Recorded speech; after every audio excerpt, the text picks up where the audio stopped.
Primer invitado del día se trata del embajador Yatsel Román, vicepresidente ejecutivo del Centro de Análisis para Políticas Públicas. Bienvenido, un placer tenerte con nosotros. Muchísimas gracias, desde luego en esta semana que República Dominicana, al igual que el 1492, vuelve a ser la cuna de Iberoamérica con la celebración de la cumbre iberoamericana, en esta ocasión siendo anfitriones, y desde luego uno de los mayores mensajes que tiene República Dominicana en este momento tan convulso para lo que es nuestra región en ambos lados del Atlántico es nuestra estabilidad política, es nuestro crecimiento y es nuestra capacidad de mantener un nivel de convivencia que lamentablemente no existe en buena parte de lo que son nuestros vecinos. Así que muy contento de estar compartiendo hoy con la ¿Cuántos audiencia. presidentes estarán presentes en esta cumbre iberoamericana que se inicia el jueves 23 y viene 24? Bueno, de inicio se estaría esperando que pudieran ser entre 14 y 16. 14 y 16. 14 y 16. Desde luego las agendas presidenciales pueden cambiar en diversos momentos. Recordaremos que en el año 1992,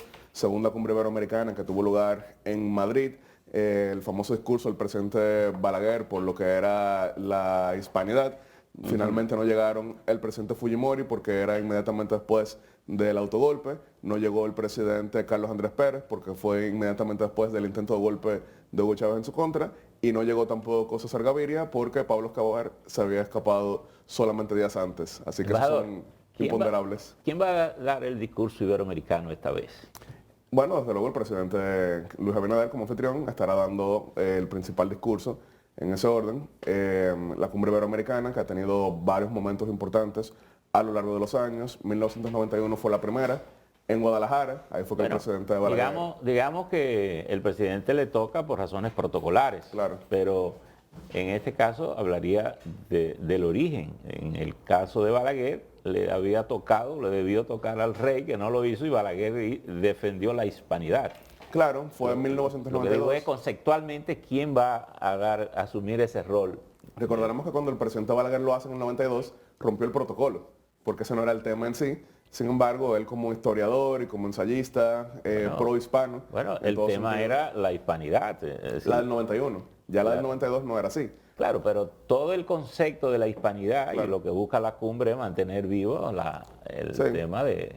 Ibérico, tomando en cuenta que también hay participación portuguesa, España, Portugal y Brasil en ese orden. Bueno, ¿para qué? Brasil es América Latina, es parte de ese contexto. De Iberoamérica, porque Haití, Iberoamérica. Haití es América Latina. El rey Felipe VI de España tiene un discurso... Sí, sí. Como jefe de Estado. Como jefe de Estado. Como jefe de Estado de España, porque participa Pedro en jefes Sánchez de Estado y gobierno. Pero Pedro Sánchez jefe viene. de gobierno. El rey viene. El rey viene. Sí. Ya están confirmados. Pero entonces esa lista de confirmados, porque esos imponderables extraordinarios que tú mencionas son circunstancias fuera de lo normal, pero se supone que hay una agenda de confirmados hasta el momento. Sí, desde luego como cuna nuevamente de lo que es Iberoamérica, viene una gran cantidad de participantes, entre ellos el presidente de Uruguay, el presidente de Argentina, el presidente de Colombia. Vamos a hacerlo más fácil. ¿Quiénes no han confirmado? Bueno, todavía falta confirmación. ¿Lula viene? No ha confirmado el presidente Luis Ignacio Lula da Silva. Falta... ¿Perú viene?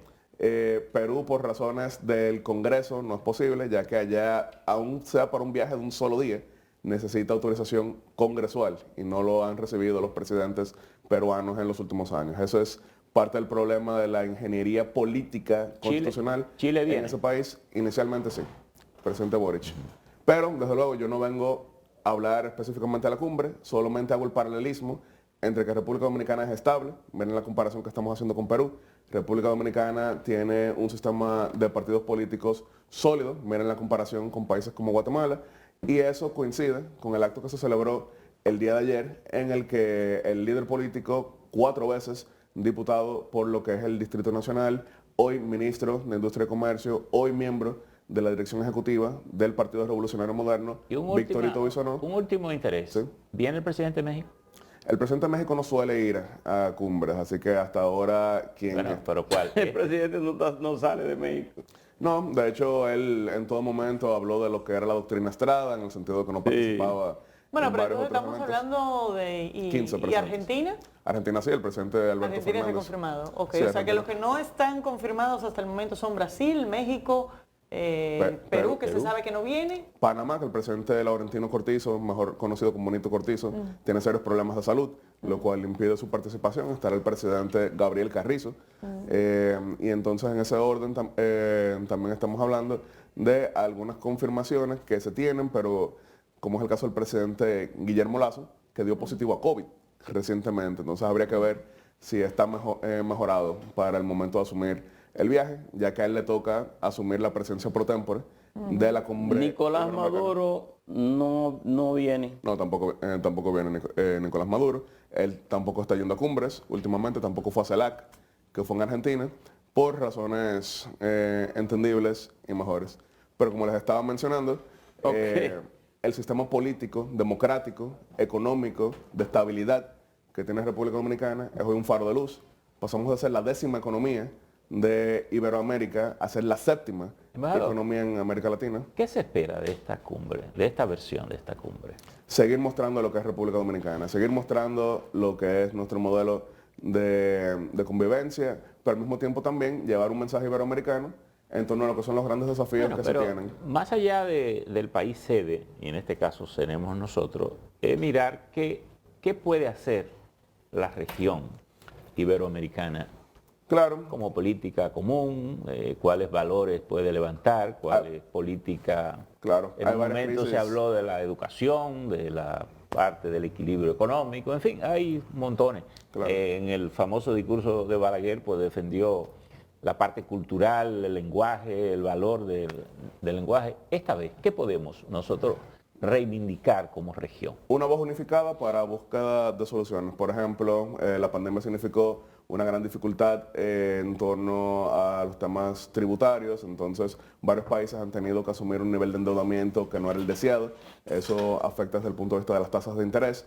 Entonces, cuando se tiene una voz unificada, cuando se tiene una voz coordinada, eso significa también lograr mejores resultados. ¿Y hay posibilidad de tener una voz unificada cuando, las décadas van distanciando cada vez más los intereses de nuestra región con los de España y Portugal, que para empezar son miembros de la Unión Europea y sus políticas corren un camino muy distinto, incluso desde el punto de vista de sus propias voluntades, que el de los países de Latinoamérica? Bueno, eso es lo que están llamados a hacer precisamente como representantes, miembros de la Unión Europea en lo que es el espacio iberoamericano, son nuestro puente con un espacio que por su economía tiene gran poder como donante, que estará, por ejemplo, el alto comisionado de la Unión Europea para Relaciones Exteriores, que es el ex canciller español Josep Borrell. Eso también fortalece nuestra voz en lo que es el acceso a órganos crediticios. Y de nuevo, los reivindico desde el punto de vista de lo que es una voz unificada. Cuando se unen lo que son criterios en torno a una meta común, se fortalece lo que es el mensaje y se busca acelerar lo que son los resultados. Eso es justamente lo que el día de ayer se ya consolidó con el ingreso de todo el equipo político del miembro de la dirección ejecutiva del Partido Revolucionario Moderno, ex dirigente de un partido distinto, pero hoy ministro de Industria y Comercio, Ito Bisonó. Porque, por ejemplo, si tomamos en cuenta la Cumbre de las Américas, que es una cumbre... Yo no vine como vocero oficial, vine sin representación. Quizá podamos, en lo que es el transcurso de la semana, sí hablar en ese orden. Hoy están llegando muchos de los invitados, podemos coordinar que varios puedan estar aquí mismo en Matinal. Pero la pregunta es en sentido general, porque la Cumbre de las Américas se supone que es, por ejemplo, mucho más cercana y focalizada respecto a los intereses, porque precisamente se concentra desde el punto de vista geográfico en nuestra región. En el caso de esta cumbre, que al incluir a Europa y Portugal, pues dispersa un poco más geográficamente los intereses. Es una unión cultural, por el tema de que todos somos países iberoamericanos. Pero pudiera Estados Unidos y Canadá tienen intereses muy distintos. Tienen intereses muy distintos, pero por lo menos compartimos vecindario. Y en sentido general, el tema de Haití no se logró que prosperara en la Cumbre de las Américas. ¿Pudiera haber expectativa de que en el contexto de la Cumbre Iberoamericana... ¿En qué sentido no se logró que prosperara? Bueno, no se tomó ninguna decisión concreta y de hecho República Dominicana se negó a firmar la declaratoria en torno al tema migratorio. Yo diría que eso es relevante. Se metió una declaración en el sentido llamando justamente a lo que es una participación internacional. El problema está que eso tiene que ser votado en el Consejo de Seguridad de Pero República Dominicana no firmó la declaración de migración. Pues la declaración de migración no sobre Haití. Pero es uno de los temas más importantes. No es uno de los pero temas. Que, bueno, la declaración sobre migración es de hecho, Cuba, Nicaragua y Venezuela. el mismo gobierno lo señaló como uno de los Fue puntos. invitado por el precedente que Pero pudiera ¿qué ser. expectativa podemos tener del tema haitiano en el contexto de esta nueva cumbre? Bueno, empezando de que si fue invitado Ariel Henry, que es el primer ministro, ¿fue invitado a esa cumbre? La cumbre iberoamericana, como bien se establece, es de los países que tienen un origen Haití con la no península Haití ibérica. no es miembro de la Se cumbre. invita, por ejemplo, a Puerto Rico, como ha pasado en otras ocasiones, que a pesar de ser jurisdicción estadounidense, tiene la cultura iberoamericana. Recordaremos que cuando se hizo la cumbre en el año 2002, aquí estuvo Sila María Calderón. Pero que era la ¿estará el gobernadora. tema haitiano en la agenda? República Dominicana lo lleva, Costa Rica lo lleva, Panamá lo lleva y también Ecuador lo lleva. Es la Alianza para el Desarrollo en Democracia. Pero eso significa que hay algún tipo de expectativa de que se pueda tomar alguna decisión concreta y que tenga algún tipo La de decisión trascendencia. armada es el Consejo de Seguridad de las Naciones Unidas, que incluye a China, Rusia, incluye países que no forman parte de lo que es el espacio, pero cuando se lleva una voz americana, cuando se lleva una voz iberoamericana, eso encuentra mayor terreno fértil. China y Rusia están almorzando ahora. Claro. Sí. Claro, por Haití todavía Y tiene Xi relaciones con llegó, Taiwán. a lo mejor se logra objetivo. Pero hay una cosa más concreta. El tema es que ya le he dedicado muchísimo tiempo a la cumbre, no vine para el tema de la cumbre. pero podemos aprovecharlo en otro momento. Pero hay una cosa que vincula más la cumbre con nosotros y con los países que vienen, que es el acuerdo que se está negociando con la Unión Europea, que viene a sustituir los famosos fondos de Lomé y del acuerdo de Cotonú. Sí. Lo sé. Que ya Lomé fue sustituido por se Cotonú. discutió el proyecto, se aprobó el proyecto, pero vino la pandemia y ha quedado pendiente de la firma final. Sí, estaba supuesto a ser 2020. ¿Hay noticia de si ese acuerdo se va a firmar, cuándo y qué va a pasar? Bueno, ¿Pudiera ser un tema de la cumbre? Eso desde luego es parte de la discusión porque está aquí el alto comisionado de de la Unión Europea para Relaciones Exteriores, pero no se toman decisiones aquí, no se firman aquí, porque eso es la Unión Europea en pleno. Y desde luego tener a Portugal, tener a España, significa que se lleva el mensaje, pues las decisiones en ese orden se toman en Bruselas, en el Consejo de la Unión Europea, que reúne a los gobernantes de cada una Román, de estas naciones. tú mencionaste en el caso y ha dicho varias veces que el tema de Iberoamérica es un tema que Es un tema ya oficial, y yo no vine a hablar de tema pero oficial. en el caso del día de ayer, Ya le he dedicado la mitad de la entrevista. que al tema- Ito Bisonó Sí. juramentó más de 20.000 20.200. 20.200 que se agregan a la reelección del presidente. Vimos también al ministro de Obras Públicas con un movimiento parecido en el que está planteando la reelección del presidente de la República. Vimos también un movimiento político externo que lo dirige Freddy Fernández de Agricultura. Y cuando vemos cada uno de los funcionarios, eso quiere decir que el presidente dio el visto bueno para la reelección, porque si no detiene todos esos movimientos es porque ya definitivamente está convencido. Lo cierto es que los números están ahí. Cuando vemos todas las encuestas, la que mayor simpatía e intención de voto le da al presidente ronda el 58%. La que menos simpatía e intención de voto le da al presidente le da 47%, que como un candidato oficialista eso significa muy cerca de la meta o sobrepasando la meta, y eso desde luego motiva lo que son sus bases de apoyo, y por eso vemos esta creación de movimientos, incluso algunos que no vienen de la tradición de lo que sería el PRMismo. Por eso hacía la referencia al ministro de Industria y Comercio, Ito Bisonó, que proviene de un sector anteriormente no interno del PRM y que hoy con todo su equipo político se vuelven miembros de lo que es el Partido Revolucionario Moderno, se vuelven soldados de lo que es la elección. Eso es de lo Bueno, Ito Bisonó O sea, que ya había estos sido 20.000 juramentado como Bueno, miembro él. y miembro del Consejo o de la alta Dirección dirección. ejecutiva. O sea que, Pero no en necesariamente otras el equipo. palabras, estos 20.000 miembros vienen de las filas del Partido Reformista. No necesariamente, tomando en cuenta que el mismo ministro Bisonó, como diputado en 4 ocasiones, incluso con un partido reformista entonces debilitado, lograba ser electo y lograba tener una estructura nacional que muchas veces son ajenas a los partidos políticos, pero hoy con su guía, hoy con su decisión, se han sumado a lo que es la estructura de una nueva casa política, de una nueva forma de hacer política, que no es una mutación del PRD, sino por el contrario, reivindica lo que es esa M de moderno, uniendo personas de pensamientos divergentes, Embajador. pero coincidentes en una agenda país. Embajador, así como se van haciendo los números de las encuestas, se van proyectando los posibles escenarios políticos. ¿Cuál es el escenario que se prevé para este proceso electoral?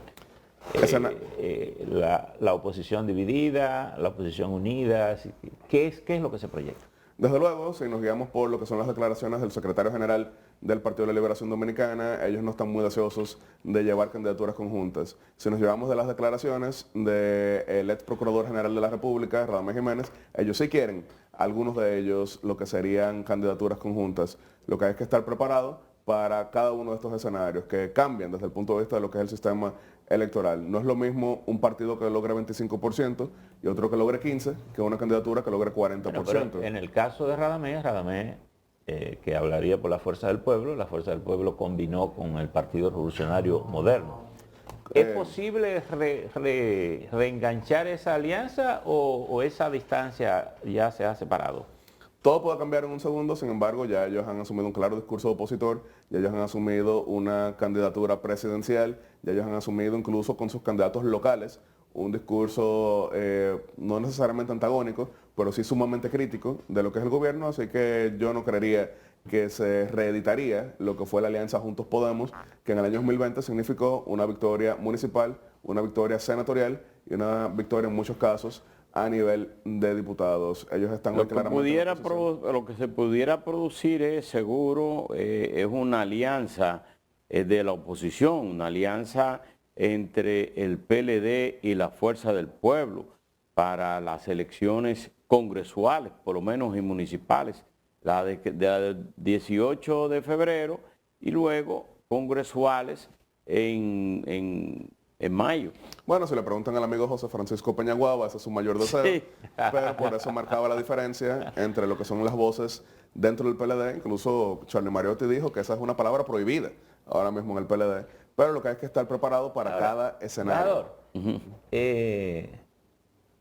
Así como te dice que las cosas cambian en un segundo. En un segundo. El domingo, en la madrugada, ha pasado un hecho, y es que el accionar del Ministerio Público ha tocado los callos del comité político del Partido de la Liberación Dominicana. Ese hecho, pues evidentemente le puede estar complicando al Partido de la Liberación Dominicana el escenario político. Sin embargo, pudiera estar fortaleciendo la idea de un frente opositor, y en este caso la figura que queda libre, que está accionando y que según las encuestas aparece en segundo del presidente Leonel Fernández. ¿No hay un riesgo de fortalecer la figura de Leonel Fernández en este proceso de ordenamiento judicial? Bueno, el Ministerio Público Independiente no actúa en base a lo que son cálculos políticos, así que yo no... Sí, bueno, pero a usted le correspondería hacer los cálculos políticos. Por eso marco la diferencia en que no estaré hablando sobre el accionar del Ministerio Público Independiente, pero sino cualquier las consecuencias de esas acciones pudieran llevar a eso. Desde luego, cualquier suceso que impacte en lo que son los cálculos de cada uno de los candidatos puede llevar a una u otra cosa, como lo hemos visto en diversos momentos. Recordamos 1998. ¿Cuáles son los cálculos que ustedes hacen? Los cálculos es desde luego estar preparado en torno a lo que es la confección de candidaturas, que ya se ha hablado que serán definidas muchas de ellas por lo que son primarias cerradas para enviar un mensaje unificado, porque las elecciones, como bien menciona el señor Caminero, no son únicamente presidenciales, sino también municipales. ¿Y qué pasa con las municipales? No es algo proporcional. Entonces, como bien dijo el presidente Mejía, en un escenario específico se pudiera lograr hasta más del 80% de las alcaldías en febrero, y eso impacta en lo que es mayo. Bueno, embajador, pero ahí lo que el presidente Mejía era un acuerdo entre el PLD y el Partido No necesariamente. Por ejemplo, ustedes como estudiosos de la política saben que en las elecciones del año 2002, ¿qué pasó? PRD 42%, PLD 29%, Partido Reformista 23%, PRD 80% de las alcaldías, PRCC 11 alcaldías, que era el 9%, PLD 7 alcaldías, que era 3%. Sí, pero lo que digo es, antes que Laura incluya, era que el presidente Mejía lo que ha propuesto es una posibilidad entre una alianza entre el PLD y el Partido Revolucionario Moderno a nivel municipal. Fue lo que él dijo en un espacio específico, sí. Pero cuando él habló en una entrevista de 80% de alcaldías, hablaba de si las elecciones fueran hoy en este momento con este escenario, como se ha visto a lo largo de la historia, porque han sido muchas las elecciones en que el candidato oficialista ha logrado más del 80% de los votos, justamente por el escenario que puede ser cambiante. No quiero dejar de tocar un tema que es del Ministerio de Relaciones Exteriores. ¿Cuál es el estatus del proyecto de ley de trata que fue retirado por el Poder Ejecutivo y que se dijo que en 45 días iba a ser resometido? Bueno, desde luego la Consultoría Jurídica del Poder Ejecutivo estaba nuevamente revisando lo que era el proyecto para remitirlo nuevamente al Ministerio de Relaciones Exteriores y llevar a cabo lo que son los diálogos en ese orden. Si ahora mismo la audiencia entra a Google y escribe ley de trata de personas y tráfico ilícito de migrantes, va a ver que a lo largo de los últimos 4 gobiernos varias veces se intentó depositar, pero por diversas razones de discusión no ha logrado prosperar. En el año 2000, Pero en el caso específico de este trámite particular, ¿está todavía en manos del poder de la Consultoría Jurídica? La Consultoría Jurídica del Poder Ejecutivo lo estaba revisando y lo último que anunció el doctor Antolino Peralta, que ve lo que es esa parte, es que están en proceso de remitirlo al Ministerio de Relaciones Y Exteriores. una vez llegue al Ministerio de Relaciones Exteriores, ¿qué se supone que pase con él? Existe la Comisión Interinstitucional contra la Trata de Personas y Tráfico Ilícito de Migrantes, que incluye a el Ministerio de Interior y Policía, que incluye a la Policía Nacional, que incluye a las Fuerzas Armadas. O sea, lo que se supone es que llegue a esa comisión. a Que llegue esa comisión. que tiene O sea, 14 que en instituciones. 45 días se va a redepositar. Bueno, 45 días fue el llamado inicial, hay que ver si cambia en ese orden, pero estaría siendo discutido en la comisión Pero se va a hacer un redepósito. y ampliado a una discusión mayor. Pero lo que el gobierno dijo era que iba a ser un consenso. Claro. ¿Consenso con quién? Se supone que con el país y sobre todo con los sectores que se opusieron al proyecto. Pero primero se revisa internamente antes de llegar al consenso. Pero ¿quién va a ser el famoso consenso? ¿La comisión? La comisión ampliaría lo que sería la participación con demás espacios antes de llegar, porque este es un compromiso con las víctimas. Cuando estamos hablando de la trata de personas, explotación sexual, muchas veces que el 65% de las víctimas son dominicanas, que lo que es el 12% de las víctimas son venezolanas mayormente, que el 7% de las víctimas son colombianas y lo vemos con todo Pero tipo de redadas. yo pienso Lo que pasa es que ese es un solo aspecto del proyecto. Ese es un aspecto. Y por eso El vimos que otro el aspecto canciller- son las responsabilidades que el Estado autoasume. Pero yo pienso que ya llegando casi a abril y iniciando los procesos internos de los diferentes partidos, yo creo que eso se lo va a tragar la preelectoral. Sea como sea, es La necesario campaña tener- interna y eso podía ponerse. Sea como sea, es necesario tener un marco legal que combata también el tráfico ilícito de migrantes, porque por ejemplo en mi función anterior, y esto no me lo contó nadie, me tocó identificar cuerpos, cadáveres de dominicanos muertos justamente Ahora, por lo que era el tráfico ilícito de embajador, migrantes, la vuelta por México y demás. A mí me embajador, tocó ir a morgues, identificar a esos dominicanos muertos en Usted que situaciones. lleva la cuenta de estos proyectos, ¿se ha calculado el impacto electoral que tiene un proyecto como este? Insistir en un proyecto como este.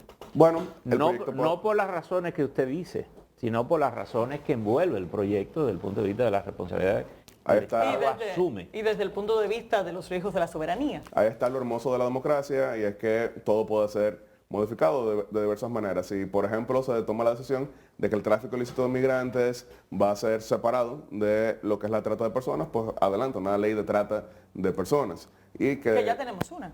pero está completamente desfasada, están todos los informes y que de por sí, ¿Y por qué no se hace una modificación a esa ley? porque precisamente esta ley de hace 20 años no aborda buena parte de lo que son los desafíos en ese orden y lo vemos en todo momento y de nuevo, con toda esta cantidad de víctimas de explotación sexual, más que todo necesitamos un marco que les ofrezca mayor protección, más que todo a las dominicanas, porque por ejemplo, y en mi responsabilidad anterior, a mí me tocaba rescatar a las dominicanas que aparecían en Turquía y que había que traerlas hacia acá, muchas de ellas rehenes en burdeles, y no había fondos disponibles para lo que era el retorno. Ese es el tema del presupuesto, pero todo puede ser discutido. Hay un Congreso, incluso la Cámara Alta del Senado tiene una representación con 9 senadores de la Fuerza del Pueblo, 3 senadores del Partido de la Liberación Dominicana, que son una voz que puede, desde luego, hacer mucho de presión y todo cambiarlo, porque Bueno. no existe la ley perfecta, lo que existen son los procesos perfectibles. Y, de nuevo, comencé diciendo que el mayor mensaje que tiene República Dominicana es que en momentos tan convulsos de nuestro vecindario, tenemos una democracia sólida, que se fortalece, que logra mejores coaliciones, y ayer se envió un gran mensaje con este equipo político de Ito Bisonó, que trae una voz distinta, ahora interno del PRM, por 4 años más, porque Luis Abinader vuelve y Bueno, vuelve. muchísimas gracias, Yaxel. Gracias por Señores, estar con despedimos al embajador Yaxel Román, vicepresidente ejecutivo del Centro de Análisis para Políticas Públicas. Vamos a una pausa y ya volvemos.